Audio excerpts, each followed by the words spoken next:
Quand tu te sépares avec la mère de ton enfant, occupe-toi de ton enfant, mon gars. Ne néglige plus l'enfant là comme ça. L'enfant là n'a pas demandé à naître. Quand tu as connu sa mère, elle n'avait pas d'enfant.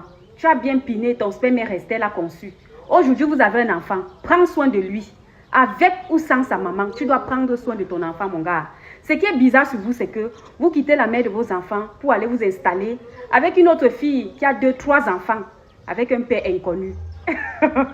Mais c'est vous, vous prenez soin de ces enfants. Vous vous occupez de ces enfants comme si c'était vos propres enfants.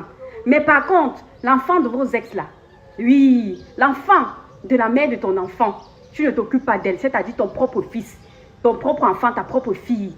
Tu ne t'occupes pas d'elle. Tu vas t'occuper des inconnus. Celle-là t'exploite. Pourquoi? Parce qu'une vraie femme qui sait que non, mon gars a un autre enfant, elle doit te conseiller que non, bébé, mes enfants ne sont pas tes seuls enfants.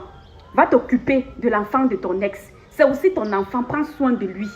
Envoie le déjeuner, paye sa pension. C'est comme ça. C'est elle qui doit te mettre la pression sur ce sujet. Si elle constate que tu es négligent, si elle constate que tu n'es pas conscient. Je ne sais pas si vous voyez un peu les gars. Donc apprenez souvent à regarder avec qui vous êtes. La vraie femme, c'est celle-là qui va te dire, bébé, occupe-toi de tes autres enfants. Oui. Et ce qui est même bizarre aussi dans ça, c'est que vos femmes-là, celles que vous prenez soin de leurs enfants comme si c'était vos propres enfants-là. Les pères des enfants-là s'occupent aussi. Oui, donc elles mangent dans tous les sens. Parfois, elles ne vous disent pas, mais c'est vrai. Allez vous occuper de vos enfants.